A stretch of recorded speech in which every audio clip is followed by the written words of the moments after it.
한국은 일본 덕분에 발전했다고요? 웃기지 마세요. 우리 일본이 오히려 한국의 자연스러운 발전을 방해했습니다. 여러분 안녕하세요. 오늘은 정말 놀라운 이야기를 들려드리려고 합니다. 일본의 유명한 우익학자가 한국에 대한 생각을 완전히 바꾸고 충격적인 고백을 한 내용입니다. 평생 한국을 비하하고 일본의 식민 지배를 정당화해 온 학자가 갑자기 입장을 바꿨다니 믿어지세요? 저도 처음 이 소식을 들었을 때는 눈을 의심했습니다. 최근 우연히 발견한 이 기사는 제 시각을 완전히 뒤집어 놓았어요. 일본의 저명한 우익학자가 한 고백은 한국인뿐만 아니라 일본인들조차 충격에 빠뜨릴 만한 내용이었거든요. 처음에는 그냥 평범한 인터뷰 기사인 줄 알고 넘기려 했는데 제목에 충격적 고백이라는 문구가 눈에 들어와 자세히 읽어보게 되었습니다. 그 기사를 읽기 시작한 순간 저는 믿을 수 없는 내용에 눈을 의심했어요. 몇 번이나 다시 읽어보았지만 정말 일본의 우익학자가 한 말이 맞는지 확신이 서지 않았죠. 이런 발언은 그동안 일본 내에서는 거의 금기시되어 왔기 때문입니다. 40년간 한국을 비판하는 책을 써왔습니다. 한국은 일본 덕분에 발전했다고 주장했죠. 그런데 이제는 제가 완전히 틀렸다는 것을 인정합니다. 이 한마디가 일본 사회에 얼마나 큰 파장을 일으켰는지 아시나요? 마치 평화로운 호수에 거대한 바위를 던진 것 같은 충격이었습니다. 그동안 일본의 보수 언론과 정치권은 한국에 대한 부정적인 이미지를 확산시키는데 이 학자의 견해를 자주 인용해왔거든요. 그런 그가 갑자기 180도 다른 입장을 취했으니 일본 내 보수 진영이 얼마나 당황했을지 상상이 가시나요? 사토 교수님, 당신은 우리 일본의 정신적 지주였습니다. 어떻게 이런 말씀을 하실 수 있습니까?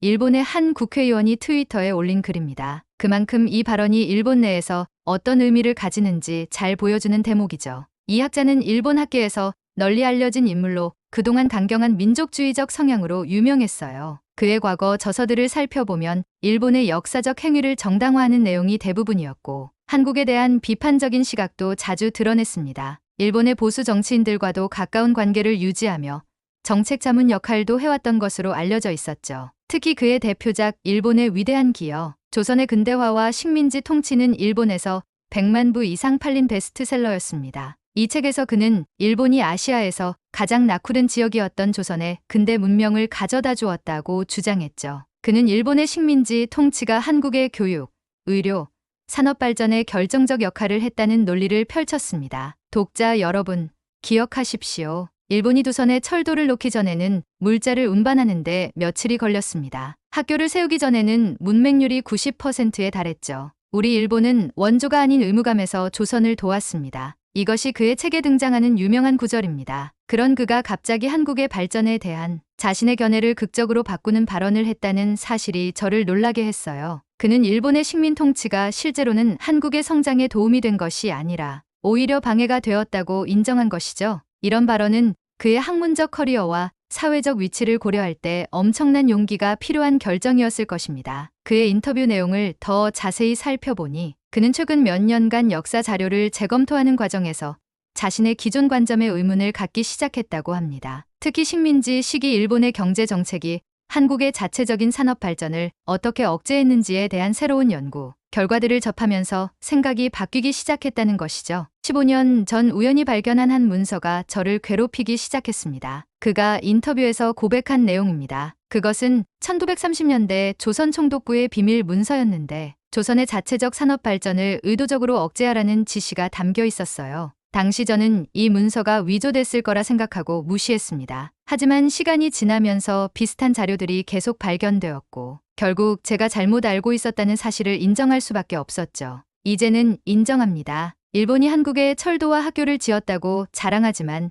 그건 한국인을 위한 게 아니었어요. 우리 일본인을 위한 것이었죠. 그는 인터뷰에서 이렇게 말했습니다. 지금까지 우리는 일본이 한국의 근대적 인프라와 교육 시스템을 도입했다는 점을 강조해왔습니다. 하지만 그것은 식민 통치의 일부 측면일 뿐 전체 그림을 보여주지는 못합니다. 실제로 일본의 정책은 한국을 일본 경제의 보조적 역할에 머물게 했고 한국의 자체적인 산업 발전 가능성을 체계적으로 차단했습니다. 이 발언이 얼마나 충격적인지 이해하려면 한일 관계의 복잡한 역사를 알아야 해요. 1910년부터 1945년까지 35년간 지속된 일본의 식민 통치는 오늘날까지도 한국인들의 마음속에 깊은 상처로 남아 있습니다. 이 시기에는 언어 사용 제한, 토지 약탈, 강제징용 등 많은 억압 정책이 시행되었습니다. 특히 1930년대 이후 일본이 전시 체제로 돌입하면서 한국인들에 대한 압박은 더욱 심해졌죠. 일제강점기 동안 한국인들은 자신들의 언어 사용이 금지되었고 이름도 일본식으로 바꿔야 했습니다. 학교에서는 일본 역사와 일본어만 가르쳤고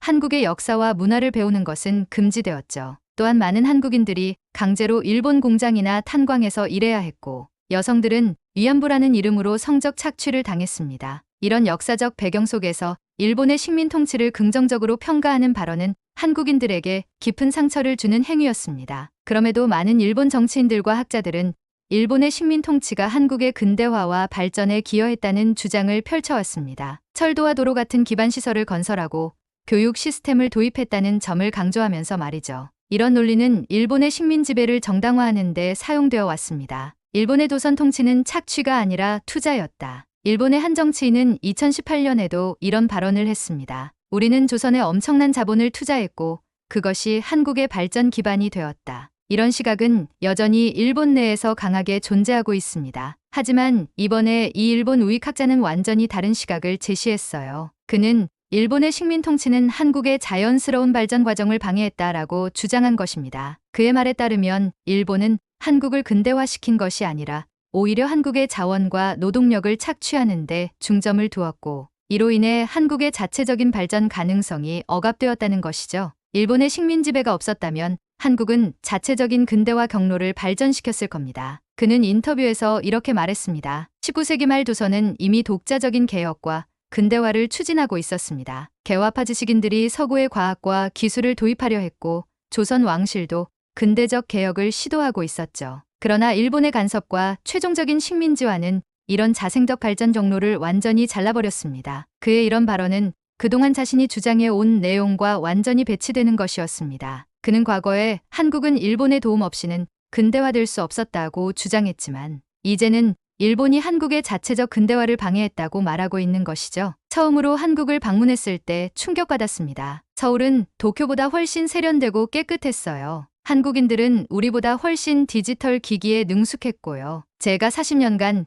그린 한국의 모습은 완전히 틀렸더군요. 그가 한국을 방문한 것은 작년 가을이었습니다. 80대의 나이에도 불구하고 그는 서울과 부산, 경주 등 한국의 여러 도시를 돌아보았습니다. 특히 서울에서의 경험은 그에게 큰 충격을 주었다고 합니다. 인천공항에 내리는 순간부터 놀라움의 연속이었어요. 그는 회상했습니다. 공항은 믿을 수 없을 정도로 깨끗하고 효율적이었습니다. 입국 심사도 몇 분 만에 끝났죠. 일본의 나리타 공항보다 훨씬 인상적이었습니다. 서울 시내로 들어가면서 그의 놀라움은 더 커졌습니다. 거리는 깨끗했고 빌딩들은 최신식이었습니다. 지하철은 일본보다 훨씬 현대적이었고 와이파이가 터지지 않는 곳이 없었어요. 사람들은 모두 최신 스마트폰을 사용하고 있었고 심지어 노인들도 디지털 기기를 자유자재로 다루더군요. 그는 특히 한국의 디지털 혁신에 깊은 인상을 받았습니다. 식당에서는 종이 메뉴 대신 태블릿으로 주문했고 택시는 앱으로 간편하게 부를 수 있었습니다. 지하철에서는 모든 사람이 스마트폰으로 영화를 보거나 게임을 하고 있었죠. 일본이 현금 중심 사회인 것과 달리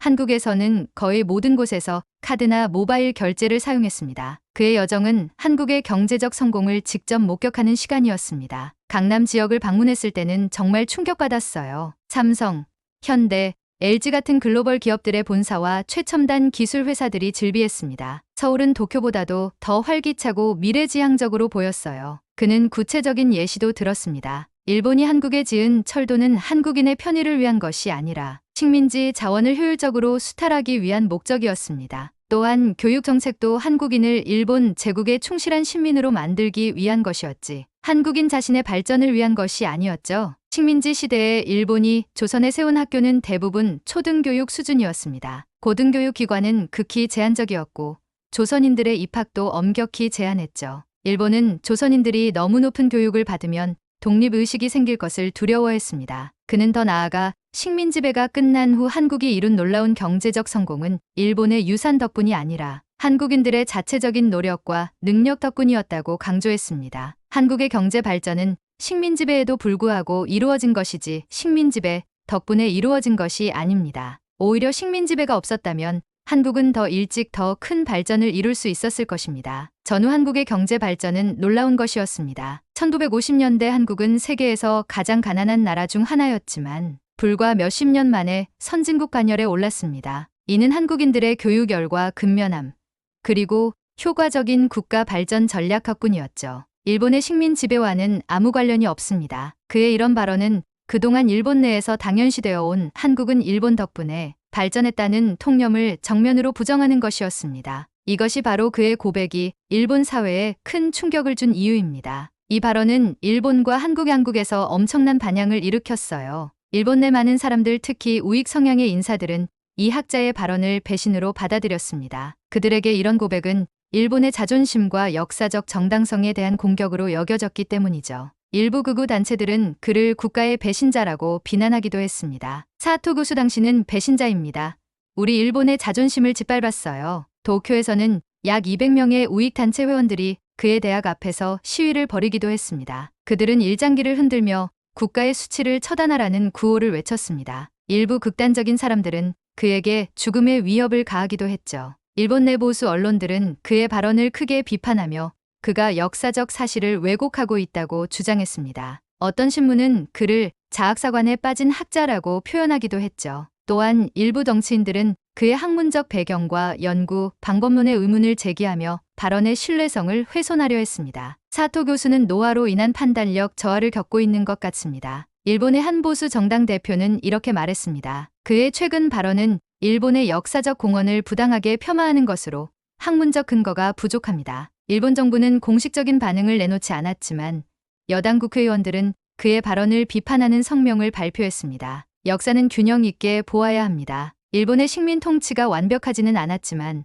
한국의 근대화에 기여한 점도 분명히 있습니다. 사토 교수의 발언은 너무 극단적입니다. 하지만 흥미롭게도 일부 일본 젊은이들과 진보적 학자들은 그의 용기를 높이 평가했어요. 한 젊은 대학생은 SNS에 우리가 진정한 화해를 원한다면 먼저 역사적 진실을 인정해야 한다는 글을 올리기도 했습니다. 이는 일본 사회 내에서도 역사 인식에 대한 세대 간 차이가 존재함을 보여주는 사례입니다. 할아버지 세대와는 달리 우리는 한국을 존경해요. K-팝도 좋아하고 한국 기업들의 기술력도 인정합니다. 일본이 과거의 잘못을 인정하는 것이 더 당당한 거 아닐까요? 도쿄대학 역사학과 학생들은 온라인 토론 모임을 개최하여 그의 발언에 대해 논의했습니다. 참가 학생 중 70%가 그의 주장에 일리가 있다고 응답했습니다. 한 학생은 이렇게 말했습니다. 우리는 더 이상 민족주의적 역사관에 갇혀 있어서는 안 됩니다. 객관적 증거를 바탕으로 역사를 재평가할 필요가 있습니다. 일본의 진보 학자들도 그의 용기를 지지했습니다. 도쿄대학의 한 역사학 교수는 사토 교수의 발언은 학문적 양심을 보여주는 예라며 역사 연구는 자국에 유리한 방향으로만 이루어져서는 안 된다고 강조했습니다. 반면 한국에서의 반응은 압도적으로 긍정적이었어요. 많은 한국인들은 이 학자의 고백을 일본의 역사적 잘못에 대한 오랫동안 기다려온 인정으로 받아들였습니다. 처음으로 일본의 저명한 인물이 식민지 시기 동안 한국에 가해진 피해를 인정한 것이니까요. 한국의 언론들은 이 발언을 대대적으로 보도했고 역사학자들과 정치인들은 이를 환영하는 성명을 발표했습니다. 한 역사학자는 이것은 단순한 개인적 견해 표명을 넘어 일본 학계 내에서 역사 인식의 변화 가능성을 보여주는 중요한 신호라고 평가했습니다. 한국 정부는 공식 논평을 자제했지만 외교부 대변인은 역사적 사실을 있는 그대로 인정하는 것이 진정한 한일, 화해의 첫걸음이라는 원칙적 입장을 밝혔습니다. 일부 국회의원들은 그에게 감사 서한을 보내기도 했습니다. 일반 시민들의 반응도 뜨거웠어요. 소셜미디어에는 이 학자를 지지하는 글들이 넘쳐났고 일부는 그에게 감사 편지를 보내자는 캠페인을 시작하기도 했습니다. 한 네티즌은 진실을 말하기 위해 자국 내에서 비난을 감수하는 그의 용기에 존경을 표한다고 썼습니다. 이제야 진실을 인정하는 일본인이 나타났군요. 비난받을 걸 알면서도 용기 있게 발언한 그에게 박수를 보냅니다. 서울의 한 대학에서는 그를 초청해 강연을 열자는 제안이 나오기도 했습니다. 일본 내에서 비난을 무릅쓰고 역사적 진실을 말한 그의 용기는 우리 학생들에게 큰 교훈이 될 것입니다라고 교수회의는 밝혔습니다. 그의 고백은 단순히 개인적인 견해 표명이 아니라 일본 사회 내에서도 역사 인식에 대한 변화의 조짐을 보여주는 것일 수도 있습니다. 최근 들어 일본 내에서도 젊은 세대를 중심으로 과거사에 대한 새로운 시각이 등장하고 있다는 점은 주목할 만합니다. 실제로 일본 내 일부 학자들과 시민단체들은 오랫동안 자국의 전쟁, 범죄와 식민지배의 실상을 밝히기 위해 노력해왔습니다. 이들은 비록 소수이지만 꾸준히 자료를 발굴하고 증언을 수집하며 역사적 진실을 알리는 활동을 해왔죠. 이번 우익학자의 고백은 이런 노력이 조금씩 결실을 맺고 있다는 증거일 수도 있습니다. 일본 내에서도 점점 더 많은 사람들이 과거에 대한 진실을 찾고 있습니다. 일본의 한 인권 활동가는 말했습니다. 특히 젊은 세대는 인터넷을 통해 다양한 정보를 접하면서 기존의 역사 교육의 의문을 제기하고 있습니다. 사토 교수의 발언은 이런 흐름 속에서 나온 것입니다. 호기심에 이 학자에 대해 더 알아보기로 했어요. 그는 1940년대 생으로 지금 80대에 접어든 원로 학자였습니다. 1970년대부터 한일 관계에 관한 책을 쓰기 시작했고, 특히 왜 한국은 일본을 미워하는가라는 책은 일본에서 베스트셀러가 되었죠. 그는 여러 TV 프로그램에도 출연해 한국을 비판하는 발언으로 주목받았다고 합니다. 그가 활발히 활동하던 19만 8,090년대는 일본의 버블 경제 시대였습니다. 일본은 세계 제2의 경제대국으로 자리 잡았고, 많은 일본인들은 자국의 경제적 성공에 자부심을 느꼈습니다. 반면 한국은 민주화 투쟁과 경제 발전을 동시에 이루어내던 시기였죠. 당시만 해도 한국과 일본의 경제력 차이는 컸기 때문에 많은 일본인들은 한국을 따라올 수 없는 후발주자로 여겼습니다. 80년대에 일본은 세계를 지배하는 듯했어요. 그는 회상했습니다. 도쿄 부동산 가격은 천문학적으로 치솟았고 일본 기업들은 전 세계를 휩쓸었죠. 우리는 미국까지도 곧 추월할 것이라 자신했습니다. 그런 시대 분위기 속에서 저도 일본의 우월함을 당연시했어요. 그는 당시 한국을 방문한 경험을 이렇게 회상했습니다. 1985년 처음 서울에 갔을 때 거리는 어수선했고 빌딩들은 낡았습니다. 한국 사람들은 일본 제품을 선망했고 일본어를 배우려는 사람들이 많았죠. 저는 그때 역시 일본이 한국보다 앞서 있다고 생각했습니다. 그런 그가 왜 갑자기 자신의 평생 주장을 뒤집었을까요? 인터뷰에서 그는 이렇게 말했습니다. 제가 변화한 계기는 손녀였어요. 어느 날 손녀가 한국 드라마를 보여주며 할아버지 한국은 정말 멋진 나라예요 라고 말하더군요. 저는 무슨 소리냐 한국이 일본보다 나을 게 없다고 반박했지만 손녀는 할아버지 생각이 너무 구시대적이에요 라고 하더군요. 그 말을 듣고 충격받았어요. 미래 세대인 손녀가 한국을 존경한다니. 처음으로 제 생각이 틀릴 수도 있겠다는 의심이 들었습니다. 손녀와의 대화는 그에게 큰 영향을 미쳤습니다. 그는 처음으로 자신의 한국관이 편견에 기반한 것일 수도 있다는 생각을 하게 되었습니다. 특히 손녀가 친구들과 함께 한국 문화에 열광하는 모습을 보며 시대가 변했다는 것을 실감했습니다. 손녀의 방에 가보니 방탄소년단 포스터가 붙어 있더군요. 책장에는 한국어 교재가 있었고 화장대에는 한국 화장품들이 가득했습니다. 저는 물었죠. 왜 한국 것들을 그렇게 좋아하니? 손녀는 망설임 없이 대답했습니다. 한국이 지금 세계에서 가장 트렌디하고 혁신적인 나라니까요. 일본은 너무 정체되어 있어요. 이 대화 후 그는 처음으로 자신의 인식을 의심하기 시작했습니다. 손녀의 말이 사실인지 확인하기 위해 그는 인터넷 검색을 통해 현대 한국에 대해 알아보기 시작했습니다. 그리고 그가 발견한 정보들은 그를 더욱 놀라게 했습니다. 삼성이 애플과 경쟁하는 세계 최대 스마트폰 제조사라는 사실, 한국 영화 기생충이 아카데미상을 받았다는 소식, K-팝이 빌보드 차트를 석권한 뉴스, 이런 것들이 저를 충격에 빠뜨렸어요. 제가 알던 한국은 이런 나라가 아니었거든요. 그 후 그는 직접 한국을 방문했다고 합니다. 40년 만의 방문이었는데 그가 본 한국은 자신이 알고 있던 나라와 완전히 달랐다고 해요. 도착하자마자 충격받았어요. 인천공항은 세계 최고 수준이었고 서울 도심은 도쿄보다 훨씬 깨끗하고 현대적이었습니다. 지하철은 무료 와이파이가 되고 어르신들까지 스마트폰을 능숙하게 다루더군요. 거리에는 한국 브랜드 상점들이 즐비했고 젊은이들은 자신감 넘치고 활기찼어요. 이건 제가 40년간 묘사해온 일본 덕분에 발전한 나라가 아니었습니다. 오히려 일본보다 훨씬 앞서 있었죠. 한국 방문 중에 그는 서울대학교 역사학과 교수들과 만남을 가졌습니다. 그들과의 대화는 그에게 큰 영향을 미쳤습니다. 한국 학자들은 저에게 식민지 시대의 새로운 자료들을 보여주었어요. 일본 통치하에서 한국인들이 겪은 고통, 수탈의 실상, 그리고 강제징용의 진실. 이런 자료들은 일본에서는 접하기 어려운 것들이었습니다. 특히 강제징용 피해자의 증언을 직접 듣는 기회를 가졌을 때 그는 깊은 충격을 받았습니다. 94세의 할아버지가 들려준 이야기는 제 마음을 완전히 뒤흔들었어요. 14살 소년이었던 그는 가족과 강제로 헤어져 탄광에서 노동을 해야 했습니다. 하루 12시간 이상 일하면서도 제대로 된 식사도 못했다고 합니다. 일본 교과서에는 이런 이야기가 전혀 없었죠. 그는 또한 위안부 피해자들의 이야기를 담은 자료관도 방문했습니다. 저는 평생 위안부는 자발적이었다고 주장해왔어요. 하지만 피해자들의 증언과 관련 자료들을 보니 그것이 얼마나 잔인한 강제성을 띠고 있었는지 알게 되었습니다. 제가 얼마나 무지했는지 부끄러웠어요. 한국 방문을 마치고 일본으로 돌아온 후 그는 몇 달 동안 깊은 고민에 빠졌습니다. 평생 믿어온 역사관이 흔들리는 것은 그에게 큰 정신적 충격이었습니다. 밤마다 잠을 이루지 못했어요. 제가 40년간 써온 모든 책들, 강연에서 한 모든 말들이 잘못된 것이었다면 어떡하지? 제가 일본 국민들에게 거짓을 전파한 것이 아닐까?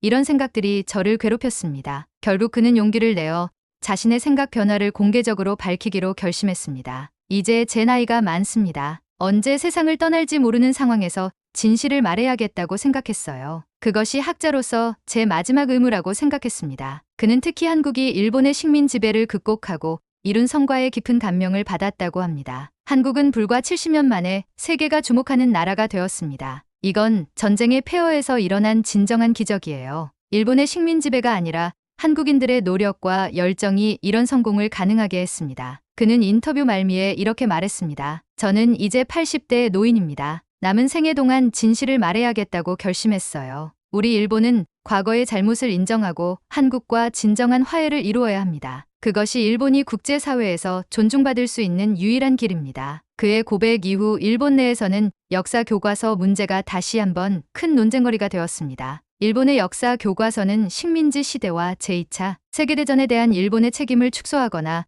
미화하는 경향이 있다는 비판을 받아왔습니다. 특히 신영모라는 우익 성향의 단체가 발행한 교과서는 한국과 중국의 거센 항의를 받아왔죠. 우리 아이들은 왜곡된 역사를 배우고 있습니다. 한 일본인 학부모는 말했습니다. 교과서에는 한국 식민지배의 어두운 측면이 거의 언급되지 않습니다. 일본의 통치로 한국이 발전했다는 식의 서술만 있을 뿐이죠. 사토 교수의 고백은 이런 문제를 정면으로 지적한 것입니다. 일본 교육부는 공식적인 반응을 내놓지 않았지만 일부 지역교육청에서는 역사 교육에 대한 재검토를 시작하기도 했습니다. 오사카의 한 고등학교는 학생들에게 다양한 역사 자료를 제공하고 토론하는 시간을 마련했습니다. 이 학교의 교장은 학생들이 다양한 시각에서 역사를 바라볼 수 있도록 하는 것이 중요하다고 강조했습니다. 한편 일본 국회에서도 이 문제가 논의되었습니다. 야당 의원들은 역사 교육의 객관성을 높이기 위한 개혁이 필요하다고 주장했지만 여당 의원들은 균형 잡힌 시각이 중요하다며 구체적인 변화에는 신중한 태도를 보였습니다. 이 학자의 용기 있는 고백이 한일 관계의 새로운 장을 열어갈 수 있기를 진심으로 바랍니다. 역사적 진실을 인정하는 것은 결코 쉬운 일이 아니지만 그것이 진정한 화해와 상호 존중의 첫걸음이 될 수 있기 때문입니다. 일본의 젊은 세대들에게 전하고 싶어요. 과거를 부정하는 것은 미래를 위한 길이 아닙니다. 진실을 인정하고 화해를 추구할 때 우리는 더 강해집니다. 그는 최근 자신의 과거 주장을 철회하는 새 책을 출판했습니다. 일본과 한국 진실을 향한 여정이라는 제목의 이 책에서 그는 자신이 과거에 어떻게 잘못된 주장을 펼쳤는지 그리고 어떻게 생각이 변화했는지 솔직하게 밝혔습니다. 이 책은 제 자신과의 싸움이었습니다. 그는 출판 기념회에서 말했습니다. 40년간 쌓아온 주장을 하루아침에 뒤집는 것은 정말 어려웠어요. 하지만 진실 앞에서는 겸손해야 한다는 것을 배웠습니다. 그의 새 책은 출간 즉시 베스트셀러가 되었습니다. 일본 독자들은 그의 솔직함과 용기에 감동받았다는 반응을 보였습니다. 한 독자는 이렇게 서평을 남겼습니다. 사토 교수님의 지적정직함에 존경을 표합니다. 학자로서 증거에 따라 자신의 견해를 바꾸는 모습은 우리 모두에게 교훈이 됩니다. 흥미롭게도 이 책은 한국에서도 번역 출판되어 큰 관심을 받았습니다. 한국의 독자들은 일본 우익학자의 변화된 시각에 놀라움과 감사함을 표현했습니다. 서울의 한 대형 서점에서는 저자와의 화상 대화 시간을 마련하기도 했습니다. 한국 독자 여러분, 진심으로 사과드립니다. 화상 대화에서 그는 이렇게 말했습니다. 저는 오랫동안 한국을 잘못 이해하고 잘못 설명해 왔습니다. 이제 저는 한국의 역사와 문화, 그리고 놀라운 성취의 경의를 표합니다. 그의 고백은 특히 식민지 시대를 경험한 노년층 한국인들에게 큰 위로가 되었습니다. 한 할머니는 눈물을 흘리며 말했습니다. 일본 사람이 우리의 고통을 인정해주니 마음이 조금 놓입니다. 살아생전에 이런 말을 들을 수 있어 다행입니다. 그의 고백 이후 한일 관계에도 미묘한 변화가 감지되고 있습니다. 양국 시민단체들은 공동역사 연구와 문화교류를 더욱 활발히 추진하고 있습니다. 서울과 도쿄에서는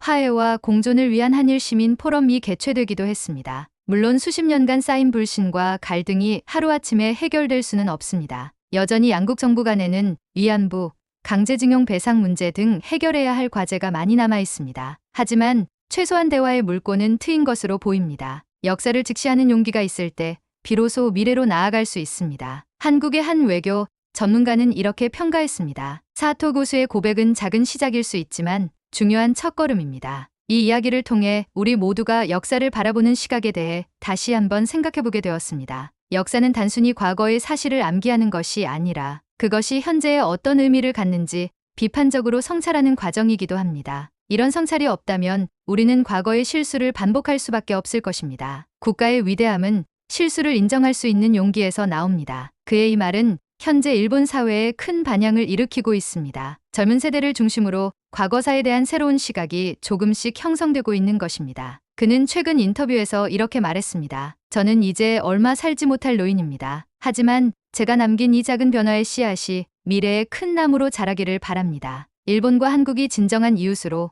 친구로 함께 걸어가는 그날이 오기를 진심으로 소망합니다. 한국과 일본은 서로에게 가장 가까운 이웃이자 중요한 파트너입니다. 두 나라가 과거의 상처를 치유하고 함께 미래를 향해 나아갈 수 있다면 그것은 동아시아 지역 전체의 평화와 번영에도 크게 기여할 것입니다. 여러분은 이 이야기에 대해 어떻게 생각하시나요? 한일 관계의 미래에 대한 여러분의 생각이 궁금합니다. 댓글로 의견을 남겨주시면 좋겠습니다. 마지막으로 1초밖에 걸리지 않는 구독과 좋아요, 알림 설정은 영상 제작에 큰 힘이 됩니다. 오늘 영상이 흥미로우셨다면 좋아요와 구독 잊지 말아 주세요. 다음 이야기에서 또 만나요.